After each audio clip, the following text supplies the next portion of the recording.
Hello. We've heard people like Boris Johnson from the Conservatives talk about trebling of wind power, joined by, of course, Ed Miliband from the Labour Party, very keen on it, trebling wind power. Doing away with gas, of course, but trebling the wind power. And, of course, the Greens and the Liberals, all the main parties are for this stupid idea. So let's give them a head and join them up in the clouds, because that's where the ideas are, to see the effect it would have at trebling wind. In 2020, the UK generated 75,610 gigawatt hours of electricity from both offshore and onshore wind. That, divided by the number of days in the year, gives 207.1 gigawatt hours per day. Hence, wind contributed 29.1% of our grid energy. That really sounds good, doesn't it? But it's not as simple as that. Okay, so here we have the last week's energy production in the UK. Well, the energy demand and what's produced overall.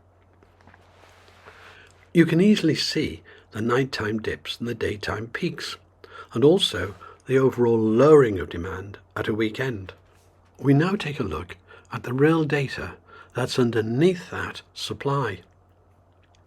And this is how that demand is met, the different types of generation that make up that total supply to meet that demand. And the green here is the wind, and the blue is the gas. Now this is actually a very good week for the wind. It's given quite a lot. So I haven't taken a bad example. I've taken a very, if you like, a biased example towards in favour of wind. Now, just to make things very clear, let's just understand how to read the amount of gas and the amount of wind at any given time. If we take a vertical line here, this is when there's lots of wind.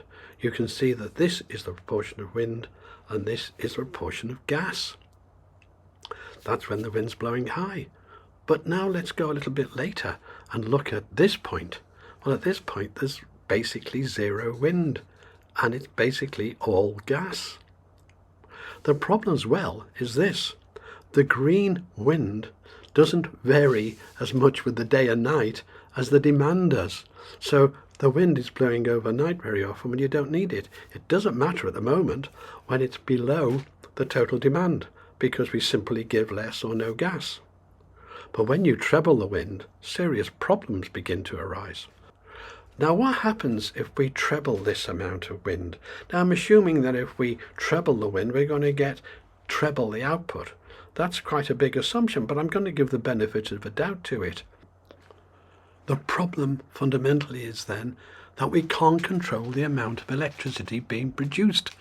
And overnight, of course, this surplus would be truly astronomical. It's already very, very big and costing us a fortune to either give away or pay the wind farms not to produce. In some cases, as much as 50% of the time already, we're paying wind farms not to give us the energy because we don't need it at that time. And this is going to now apply not just at night, but in the day. Now, fine, this would be fine. Let's have all this surplus wind energy, they would say, and store it. But we can't. And let me explain something else. Look at that graph.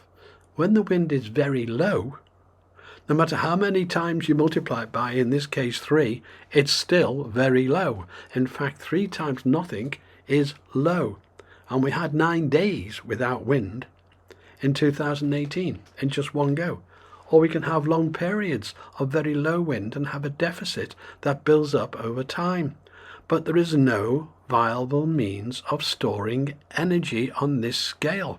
It is totally uneconomic. I have done a video on this, and the link to that is below this video. So just look at that period when the wind is low. It's low for over 30 hours, and the gas required has to be replaced if we haven't got gas. And the only way to do that be from storage. So how much for this last week example? We'd require around about 500 to 600 gigawatt hours. Now, in Norway, our biggest pump storage scheme is 9.1 gigawatt hours, and we require 500 or 600. And the one plant in Scotland costing billions is only 30 gigawatt hours. There's no batteries that can come near this. The biggest battery in the world is 1.6 gigawatt hours and can supply at a rate of 0.4 gigawatts, so it could last for 4 hours at that rate. There is nothing viable. Please look at that video in the link below this one. It explains how impossible all the forms of storage are. So please don't think of all these ridiculous things like sand batteries and so on.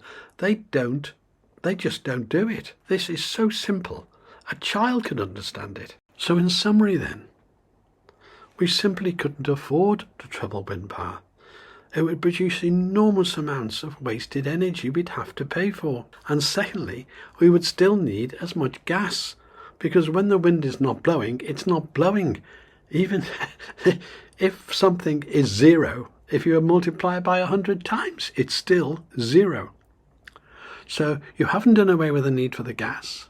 You've increased expenses enormously, just enormously.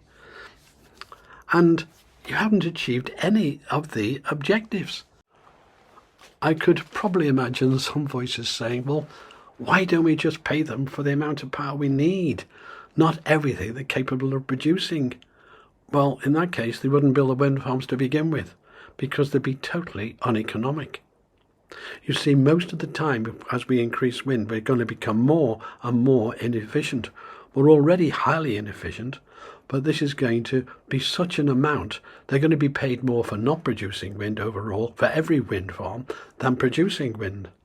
And they're not going to be able to build any of the wind farms economically unless we agree to the existing contracts, which is we shake everything they produce. As always, I'll answer all the comments in the comments below and welcome any questions